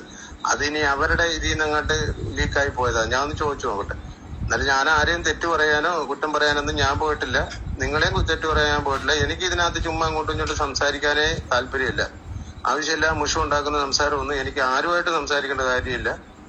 നമുക്ക് ആരും പൈസ കൊടുത്തോ അല്ലെങ്കിൽ അത് കൊടുത്തോ ഇത് കൊടുത്തോ ഒരു PR വർക്കും ഇല്ല. ഞാൻ അവരോട് തന്നെ വേറൊരു വോയിസ് വിട്ടു കൊടുത്തിട്ടുണ്ട്. എന്റെ ഇതും പറഞ്ഞിട്ട് ആരോടും ബഹളത്തിനോ വഴക്കിനോ ഒന്നും പോരെന്ന് ഞാൻ പറഞ്ഞിട്ടുമുണ്ട്. Very clear. ഇതാണ് ആ എയർപോർട്ടിൽ നടന്ന ഹോൾ ഓഫ് ദ കോൺവെർസേഷൻ. ഇതിന്റെ ഇടയിൽ നമ്മള് ഈ പറഞ്ഞ പോലെ ചില കാര്യങ്ങൾ അങ്കിളും പറഞ്ഞു, അങ്കിളിന് ഇതിന്റെ ക്രിയേറ്റേഴ്സിനോട് എതിർപ്പുണ്ട്. അങ്കിള് വളരെ ക്ലിയർ ആയിട്ട് പറഞ്ഞു. അങ്കിള് പറഞ്ഞു എന്റെ മോളെ വെച്ച് നിങ്ങൾ കുറെ കണ്ടന്റ് ഉണ്ടാക്കി, നിങ്ങൾ അവളെ വിന്നർ ആക്കില്ല എന്നുള്ളതൊക്കെ എനിക്കറിയാം, എന്നാലും നിങ്ങൾ കുറെ കണ്ടന്റ് ഉണ്ടാക്കി. ഇതൊക്കെ അങ്കിൾ അവിടെ സംസാരിച്ച കാര്യങ്ങൾ ഞങ്ങളുമായിട്ട് ഷെയർ ചെയ്തു. മിസ്സായിട്ടുണ്ടെങ്കിലേ ഉള്ളൂ, ഒന്നും കൂട്ടിച്ചേർത്തിട്ടില്ല, എന്തെങ്കിലും വിട്ടുപോയിട്ടുണ്ടെങ്കിലേ ഉള്ളൂ. പിന്നെ ഞാനിപ്പോ ഓഡിയോ പ്ലേ ചെയ്ത് അങ്കിൾ വളരെ ക്ലിയർ ആയിട്ട് ജാഫർ അങ്കിൾ അവരോട് പറഞ്ഞ് എന്റെ വോയിസ് നോട്ട് വെച്ച് നിങ്ങൾ ദയവ് ചെയ്ത് ആരെയും ഉപദ്രവിക്കാൻ പോകരുത്. ഇത് ചെയ്തിട്ടും എന്തിനാണ് സഹോദരങ്ങളെ നിങ്ങൾ ഈ ഓഡിയോ ലീക്കാക്കിയിട്ട് നിങ്ങൾ ബാക്കിയുള്ളവർക്ക് വീഡിയോ ഒക്കെ ഉണ്ടാക്കാനായിട്ടും പിന്നെ വീണ്ടും എനിക്കെതിരെ ഇപ്പം ഈ സീസൺ 6 ആയിട്ട് യാതൊരു ബന്ധമില്ല. എന്റെ സുഹൃത്ത് എന്നെ സപ്പോർട്ട് ചെയ്യാൻ എന്റെ കൂടെ നിന്നല്ലാതെ ആര്യക്ക് ഇതിൽ എന്താ പങ്കുള്ളത്? ആര്യയുടെ പേരും വലിച്ചിട്ടു, ആര്യയുടെ ഫോട്ടോ വെച്ചിട്ടുള്ള തമ്മില്. ഇവിടെ നമുക്കൊക്കെ കുടുംബങ്ങളൊക്കെ ഉണ്ട്, നമുക്ക് ഒരുപാട് മറ്റു കാര്യങ്ങളൊക്കെ ഇല്ലേ, നമുക്കത് ജീവിക്കണ്ടേ. ഇപ്പം എന്നെ കുറിച്ച് നിങ്ങൾ കുഴപ്പമില്ല, ഞാൻ സീസണിന്റെ ഭാഗമാണ്. ഞാൻ ഇറങ്ങി വന്ന് ഞാൻ പറഞ്ഞ കുറെ കാര്യങ്ങൾ കോൺട്രവേഴ്സി ആയിട്ടുണ്ട്. പിന്നെ ഞാൻ ഉറപ്പായിട്ടും ഞാൻ എന്റെ സഹ മത്സരാർത്ഥി എന്ന രീതിയിൽ ഞാൻ ജാസ്മിൻ എന്ന് മാത്രമല്ല എല്ലാവരെയും കുറിച്ച് ഞാൻ അഭിപ്രായങ്ങൾ പറയും. അതിന് നിങ്ങൾ ചോദ്യം ചെയ്തോളൂ, കുഴപ്പമില്ല. പക്ഷെ why you are bringing things ഇങ്ങനെ വളച്ചൊടിച്ച് ജാസ്മിന്റെ അച്ഛനോട് പോയി മാപ്പ് ചോദിക്കുന്നു, ഞാൻ മറ്റേ സ്ട്രാറ്റജി പരമായി പോകുന്നു, അങ്ങനെയൊക്കെ എന്തിനാണ് നിങ്ങൾ ഇത് ഉണ്ടാക്കുന്നത്. അതിന്റെ ഒന്നും ഒരു ആവശ്യമില്ല. അങ്ങനെ നിങ്ങൾ ഒരിക്കലും ഒരു എന്താ പറയാ, അദ്ദേഹം വളരെ ക്ലിയർ ആയിട്ട് നിങ്ങളോട് പറഞ്ഞതല്ലേ ഈ ഓഡിയോ പുറത്ത് വിട്ട് വെറുതെ തമ്മി തല്ലിക്കരുതെന്ന്. നിങ്ങളത് കേട്ടില്ല. അങ്കിൾ തന്നെ പറയുന്നുണ്ട്, അങ്കിളിനെ കൊണ്ട് ആ ഓഡിയോ പറയിപ്പിച്ചതാണ് എന്ന് പറയുന്നുണ്ട്. പറയിപ്പിച്ച, അതായത് ഗ്രൂപ്പിനകത്ത് വലിയ പ്രശ്നം നടക്കുന്നുണ്ടെന്ന് ആ പാവത്തിന് തെറ്റിദ്ധരിപ്പിച്ച് പുള്ളിയെ കൊണ്ട് ആ ഓഡിയോ എക്സാക്ട്ലി എന്ന് വളരെ ക്ലിയർ ആയിട്ട് അങ്കിൾ പറയുന്നുണ്ട്. സിബിൻ എന്തോ സെറ്റിംഗ്സ് മാറ്റിയെന്നോ, ഇൻസ്റ്റഗ്രാമിൽ എന്തോ പോസ്റ്റിൽ എന്തോ മാറ്റിയെന്നോ, എന്ത് മാറ്റിയെന്നോ നിങ്ങളാ ഇവർക്കൊന്നും സോഷ്യൽ മീഡിയനെ കുറിച്ച് ഒരു അറിവില്ല എന്ന് പറഞ്ഞിട്ട് നിങ്ങൾ അതിനെ അങ്ങ് അഡ്വാൻറ്റേജ് എടുക്കുകയാണ്. നിങ്ങളെന്ന് പറയുന്നത് എനിക്കിപ്പോഴും അറിയില്ല ഇത് ആരാണെന്ന്. അങ്കിൾ തന്നെ പറഞ്ഞു ഏതൊക്കെയോ ആൾക്കാര് എന്തോ വലിയ പ്രശ്നം പുറത്ത് നടക്കുന്നുണ്ട് എന്ന് പറഞ്ഞിട്ടാണ് അങ്കിളിനെ കൊണ്ട് ആ വോയിസ് ഇടിപ്പിച്ചത്. എന്ത് പ്രശ്നമാണ് നടക്കുന്നതെന്ന് ഞങ്ങൾക്ക് മനസ്സിലാവുന്നില്ല. ഇതിന്റെ ഇടയിൽ ദിയാസനയുടെ പ്രശ്നം എന്താണെന്ന് എനിക്കറിയില്ല. ദിയനെ കുറിച്ച് നല്ലതാ പറഞ്ഞേക്കുന്നത്. ഒരു നല്ലത് പറഞ്ഞാൽ മനസ്സിലാക്കാനുള്ള ബുദ്ധി പോലും ആ കുട്ടിക്ക് ഇല്ലയോ എന്നുള്ളത് തന്നെയാണ് ആരോട് പറഞ്ഞ ജാസ്മിനെ സപ്പോർട്ട് ചെയ്യുന്നു, ജാസ്മിന്റെ പാരന്റ്സിനെ സപ്പോർട്ട് ചെയ്യുന്നു. എക്സാക്ട്ലി. അല്ലെങ്കിൽ പിന്നെ ഞാൻ ഒരു കാര്യം ചോദിക്കട്ടെ, അങ്കിൾ എന്തിന് ദിയാസനെ വിളിക്കണം എയർപോർട്ടിൽ വെച്ചിട്ട്? എന്തിനു വിളിക്കണം? എന്റെ കയ്യിൽ എന്തിനു ഫോൺ തരണം? അതൊരു പോസിറ്റീവായിട്ട് അങ്കിളാണ് പറഞ്ഞത്. ഞങ്ങൾക്ക് പെയ്ഡ് PR ഒന്നും ഇല്ല മോളെ, ഞങ്ങൾക്ക് ഇതിനെപ്പറ്റി ഒന്നും അറിയില്ല, ഞങ്ങളുടെ കാര്യങ്ങൾ ഞങ്ങൾക്ക് ഒരു പോസിറ്റീവ് രീതിയിൽ സപ്പോർട്ട് തന്ന് നിൽക്കുന്ന ആള് ദിയയാണ്. ഇതാണ് പറഞ്ഞത്. ഇതേ ഞങ്ങളുടെ ഏതോ സ്റ്റോറി കണ്ടിട്ടാണ്, ആ സ്റ്റോറിക്ക് വാലും ഇല്ല തലയും ഇല്ല, ഞങ്ങൾ എല്ലാരും കുടുംബത്തോടെ ഒന്നിച്ച് പുറത്തു പോയപ്പോ ഇട്ട ഒരു സ്റ്റോറിയാണ്. ഈ PR എന്ന് പറയുന്നത് ഒരു മോശം വാക്കല്ല കേട്ടോ. വാട്ട് ഇസ് PR ആണ് ആദ്യം പബ്ലിക് റിലേഷൻസ്. പബ്ലിക് റിലേഷൻസ് അതായത് ഈ പറയുന്ന ജാസ്മിന്റെ പബ്ലിക് റിലേഷൻസ്, ഇൻസ്റ്റാഗ്രാം പോസ്റ്റുകൾ അല്ലെങ്കിൽ ഈ പറയുന്ന പബ്ലിക്കുമായി ബന്ധപ്പെടുന്ന കാര്യങ്ങൾ കൺട്രോൾ ചെയ്യുന്ന ഒരാള് എന്നുള്ളത് ഒരു മോശമല്ല, ഒരു കണക്ട് ചെയ്യുന്ന ആള്. ഇത് മോശമാവുന്ന എപ്പോഴാണ് മറ്റൊരാളെ പെയ്ഡാക്കിയിട്ട് മറ്റൊരാളുടെ, ഇപ്പൊ എന്റെ പോസ്റ്റിന്റെ ഇപ്പൊ ഇതിന്റെ അടിയിലും എനിക്ക് ആയിരിക്കൊക്കെ പൊങ്കാല വരും. അങ്ങനെ കാശ് വാങ്ങി ചെയ്യാൻ പോകുന്ന ചെയ്യുന്ന ആൾക്കാർ. ഇപ്പൊ എനിക്കും എന്റെ അനിയന്റെയും കല്യാണം, അതായത് എന്റെ ഒരു കസിൻ അനിയൻ മഹേഷിന്റെ കല്യാണ ഫോട്ടോയുടെ താഴെ വന്നു വരെ എന്നെ ചീത്ത പറയണം. അവന്റെ കല്യാണം ഫെബ്രുവരിയിൽ നടന്നത്, ബിഗ് ബോസ് തുടങ്ങിയത് ഞാൻ കയറുന്നത് മാർച്ചിലാണ്. അപ്പൊ അവിടെ വരെ വന്ന് തെറി പറയാൻ മാത്രമുള്ള വിവേകശൂന്യായിട്ടുള്ള ആ മോശം ആൾക്കാരെയാണ് നമ്മൾ പറയുന്നത്. PR തെണ്ടികളെന്ന് ഞാൻ വിളിച്ചിട്ടുണ്ട് എന്റെ ലൈവില് പലപ്പോഴും. അത് അവരെയാണ് ഞാൻ വിളിച്ചത്. അല്ലാതെ ഇത് മര്യാദയ്ക്ക് ചെയ്യുന്നവരെ നമുക്ക് വിളിക്കേണ്ട ആവശ്യമില്ലല്ലോ. മര്യാദയ്ക്ക് PR ചെയ്യുന്ന ആൾക്കാരും ഉണ്ട് കേട്ടോ, സത്യസന്ധമായിട്ട് പറയാലോ. കാശ് മേടിച്ചിട്ടും തന്നെയും മര്യാദയ്ക്ക് PR ചെയ്യുന്ന ആൾക്കാരും ഉണ്ട്, ഇല്ലാന്ന് പറയുന്നില്ല. പേഴ്സണലി നമുക്കറിയാം പലരെയും അങ്ങനെ ചെയ്യുന്നവരുമുണ്ട്. ഇതല്ലാതെ ഇതിനെ മിസ്യൂസ് ചെയ്യുന്ന ആൾക്കാരും ഉണ്ട്, ഇല്ലാന്ന് പറയുന്നില്ല. പക്ഷെ നമ്മള് ഇവിടെ ഇപ്പൊ ദിയ ഇത്രയും എന്തിനാണ് അലമ്പാക്കിയെന്ന് എനിക്കറിയില്ല. ദിയ ആരെയൊക്കെ കൊണ്ടാ എന്നെ വിളിപ്പിക്കണമെന്ന് എനിക്ക് ദിയ എന്ത് കാര്യം ഉണ്ടെങ്കിലും പേഴ്സണലി ദിയക്ക് എന്നെ വിളിച്ച് സംസാരിക്കാനുള്ള ലിബർട്ടിയും ഫ്രീഡവും ഞാൻ കൊടുത്തിട്ടുള്ള ഒരു വ്യക്തിയായിരുന്നു ദിയ എന്നെ വിളിച്ച് സംസാരിക്കുന്ന ആളുമായിരുന്നു. എന്നാൽ ഇങ്ങനെ ഒരു സാധനം കണ്ടിട്ട് ദിയക്ക് ആരൊക്കെയോ ഇത് അയച്ചു കൊടുത്തു എന്ന് പറഞ്ഞിട്ടാണ് അത്രേ ദിയ അങ്ങനെ ഒരു ഇൻസ്റ്റാഗ്രാം സ്റ്റോറി ഇട്ട് എന്നെയും സിബിയൻ ടാഗ് ചെയ്തത്. എന്നാൽ അത് ചെയ്യുന്നതിന് മുന്നേ എന്നെ ഒന്ന് വിളിച്ചിട്ട് എന്താ കാര്യം, എന്ത് കോൺവെർസേഷൻ ആണ് അവിടെ നടന്നത്, എന്തിനാണ് അങ്ങനെ പറഞ്ഞത് എന്നൊന്ന് ചോദിക്കാനുള്ള മര്യാദ minimum. Come on, you are A social activist Diya. ഇത്ര പോലും ഒരു മര്യാദ കാണിച്ചില്ലല്ലോ എന്നുള്ള ഒരു പരാതി മാത്രമേ ഉള്ളൂ. ഇതിൽ കൂടുതൽ ക്ലാരിഫിക്കേഷൻസ് ഒന്നും ദിയയുടെ കേസിൽ എനിക്ക് പറയാനില്ല. എന്റെ പൊന്നെ, നല്ലതും പറയാൻ പാടില്ല എന്നുള്ളത് മനസ്സിലായി. അത് നമുക്കറിയാം, അതൊന്നും കുഴപ്പമില്ല. ഈ ഒരു ഇഷ്യൂനെ ഇനി നമ്മൾ അഡ്രസ് ചെയ്യാൻ പോകുന്നില്ല കേട്ടോ. This is the last and final thing. പിന്നെ എന്തുകൊണ്ട് ഇങ്ങനെ ഒരു ലൈവ് ചെയ്തു എന്ന് ചോദിച്ചാൽ, അങ്കിളിന്റെ ആ ഒരു വോയിസ് നോട്ട് വെച്ചിട്ട് കുറെ യൂട്യൂബ് വീഡിയോസ് വന്നതുകൊണ്ടാണ് നമ്മൾ. ബിക്കോസ് ആ വോയിസ് നോട്ടിനകത്ത് അങ്കിള് പറയണത് സിബിനും ബഡായി ആരെയും എയർപോർട്ടിൽ വെച്ച് കണ്ടിട്ട് അവൻ വന്ന് സോറി ഒക്കെ പറഞ്ഞുകൊണ്ട് ഒരു ഫോട്ടോ എടുത്ത് അങ്ങ് കൊടുത്തതാണ്. ആ രീതിയിലാണ് ആ വോയിസ് നോട്ട്. അത് കേട്ടു നമ്മള്. രാജ് ടോക്സ് എന്ന് പറഞ്ഞ ചേട്ടന്റെ യൂട്യൂബ് എനിക്കറിയില്ല. അപ്പൊ ഞാൻ കുറച്ച് ജനറസ് ആയിട്ട് ഫോളോ ചെയ്യുന്ന കുറച്ച് യൂട്യൂബേഴ്സിൽ ഒരാള് രാജ് ടോക്സ് ആണ്. അല്ല, he's nice. I mean, I'm not blaming Raj Talks. I'm blaming the guys who shared it. Exactly. അയച്ചു കൊടുക്കുന്നതിന്റെ അത് അങ്കിളിനെ കൊണ്ട് അങ്ങനെ പറയിച്ചിട്ട് ഇപ്പൊ രാജ് ടോക്സിന് അയച്ചു കൊടുക്കുമ്പോഴും അദ്ദേഹത്തിന് ഒരു ബ്രീഫിംഗ് പോയിട്ടുണ്ടാവുമല്ലോ. Exactly. ഷുവർ ഇങ്ങനെ ചെയ്യിപ്പിച്ച് ആണ് എന്നുള്ള രീതി. അപ്പൊ പുള്ളി അദ്ദേഹം അത് വീഡിയോ ആക്കി. അല്ലെ നമ്മൾ അദ്ദേഹത്തെ കുറ്റം പറയുന്നതല്ല. അദ്ദേഹത്തിന് കിട്ടിയ ഇൻഫർമേഷൻ അദ്ദേഹം ചാനലിലൂടെ ജനത്തെ അറിയിച്ചു, അല്ലാതെ പുള്ളിയും കുറ്റം പറയുന്നതല്ല. അത്രേ ഉള്ളൂ. അപ്പൊ ഈ രണ്ട് ഇഷ്യൂസും, അങ്കിളിന്റെ ഈ ഒരു വോയിസ് നോട്ടും പിന്നെ ദിയസനയുടെ ഈ ഒരു ഒരു കാര്യമില്ലാത്ത ഒരു ഇഷ്യൂ ഇടപെടലും ഒരു സത്യം പറയാലോ ദിയ എന്തിനാണ് ദിയ ഒരു ഫോൺ ചെയ്ത് ചോദിച്ചാൽ മതിയായിരുന്നു എന്താടി നീ പറഞ്ഞേക്കണത് ആ സ്റ്റോറിയിൽ എന്തെങ്കിലും അത്രയും ചോദിക്കാനുള്ള ഫ്രീഡം ഒക്കെ ദിയക്ക് ഇത്രയും കാലമായിട്ടും ഞാൻ തന്നിട്ടുണ്ട് എന്നാണ് എന്റെ ഒരു വിശ്വാസം. എന്നിട്ട് ഇത് കഴിഞ്ഞ് ദിയ എന്നെ വിളിച്ചിരുന്നു കേട്ടോ. ഞാൻ ഇത് ദിയ അടുത്ത് പറഞ്ഞു, ദിയ അറ്റ്ലീസ്റ്റ് ഇങ്ങനെ ഇൻസ്റ്റാഗ്രാമിലൊക്കെ ഓരോന്ന് പോസ്റ്റ് ചെയ്യുന്നതിന് മുന്നേ ഒരു കോൾ ചെയ്യാമായിരുന്നു എന്ന് പറഞ്ഞതിന് ശേഷം ദിയ എന്നെ വിളിച്ചു. അത് കഴിഞ്ഞ് ദിയ എന്നെ വിളിച്ചിട്ട് ഞാൻ നീ പറഞ്ഞിട്ടാ വിളിക്കണമെന്ന് പറഞ്ഞാണ് എന്നോട് സംസാരിച്ചത്. സോ അതിന് ഇനിയിപ്പം ഇതിനൊന്നും ഒരു ക്ലാരിഫിക്കേഷനും ഫർദർ ഇല്ല. ഇത്രയും കാര്യങ്ങൾ പറയണം എന്നുണ്ടായിരുന്നു. എയർപോർട്ടിൽ നടന്ന സംഭവങ്ങളൊക്കെ ഇതൊക്കെയാണ്. അപ്പൊ ഇത്രയേ ഉള്ളൂ. ഇത് നിങ്ങൾ വിചാരിക്കണ പോലെ ഞങ്ങള് ജാസ്മിനെ ടാർണിഷ് ചെയ്യാനോ ജാസ്മിന്റെ പാരന്റ്സിനെ മോശമാക്കി കാണിക്കാനോ ഒന്നുമല്ല ഈ ലൈവ് ചെയ്തത്. എന്താണ് നടന്നത് എന്നുള്ള എക്സാക്ട് കാര്യം. പിന്നെ ഇതിനൊന്നും ഞങ്ങളുടെ കയ്യിൽ പ്രൂഫ് ഒന്നുമില്ല. ഞങ്ങൾ ആക്സിഡന്റലി ഞങ്ങൾ റെക്കോർഡ് ചെയ്തുകൊണ്ട് നടക്കുന്ന ആൾക്കാരൊന്നുമല്ല. റെക്കോർഡ് ചെയ്യാൻ പറ്റില്ല. ഇത് ബിഗ് ബോസ് ഹൗസ് ഒന്നും അല്ലല്ലോ, 4 ചുറ്റും ക്യാമറ. പിന്നെ അത്ര അത്യാവശ്യമാണെങ്കിൽ നിങ്ങൾ ചെന്നൈ എയർപോർട്ടിൽ വിളിച്ച് ചോദിക്കുക, അവിടെ CCTV വല്ലതും ഒക്കെ പതിഞ്ഞിട്ടുണ്ടെങ്കിൽ ചിലപ്പോൾ കിട്ടുമായിരിക്കും കേട്ടോ. അപ്പൊ അത്രേ ഉള്ളൂ. ബാക്കി ഗെയിമൊക്കെ അതിന്റെ വഴിക്ക് നടക്കട്ടെ. നിങ്ങൾ പുറത്ത് ഗെയിം കളിക്കുന്നവർ അതും നടക്കട്ടെ. എന്തെങ്കിലും പറയണ്ടോ? എനിക്കൊന്നും പറയാനില്ല. എല്ലാവർക്കും നല്ലത് വരട്ടെ. അപ്പൊ ശരി.